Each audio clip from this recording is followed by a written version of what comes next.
exactly how powerful is the D-list Spider-Man villain, The Spot? So, Jonathan Owen, aka The Spot, is basically covered in interdimensional portals and has complete control and mastery over them. Now, these portals access a place known as the Anti-Dimension. It's kind of the space in between space, if that makes any kind of sense. So, the portals that cover The Spot are basically just doors to the Anti-Dimension, where he can move in through one space and exit through the other, basically giving him complete teleportation, and since he can control where he wants the portals to be, he can be anywhere he wants at one time.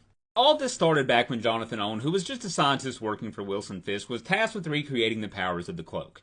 While the machine he created didn't exactly give him those powers, it did open up a portal. The machine was using so much power, it actually caused a citywide blackout. Now this caused the portal to start closing, and desperate to keep his work from slipping away into nothingness, Jonathan Owen stepped through the portal to find out what it was all about. Take in mind, I have no idea what kind of fucking sense that makes.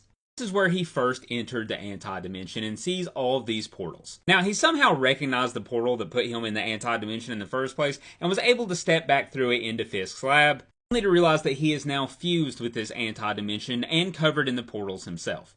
He realizes he can control these portals, take them off of his body, move them wherever he wants them to go, and because he's covered in him, basically he's unhittable as long as he has all the spots on his body. Now, he was actually really loyal to the Kingpin. In his first act of villain, he was just trying to stop Spider-Man and Black Cat from stopping Kingpin. Now, he introduces himself to Spider-Man as the Spot, which causes old Spidey to drop on the ground in laughter. I'm gonna stop because I want you all to look at this panel real quick of Spider-Man laughing.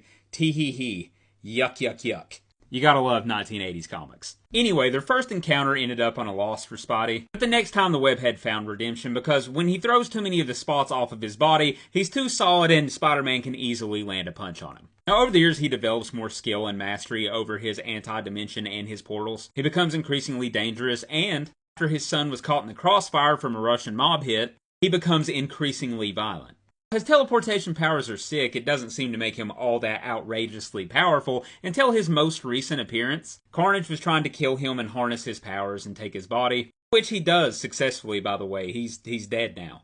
As the Spot is dying, he says, "You can't kill me, I will return, I have the spotted dimension." So, like, he might be fucking immortal. So it looks like that's not the last we're going to see of the Spot, and thankfully so. This is actually one of my favorite D-list characters, and little fun fact about me, one of my first, like, villain action figures. And I am so fucking stoked to see him in Across the Spider-Verse.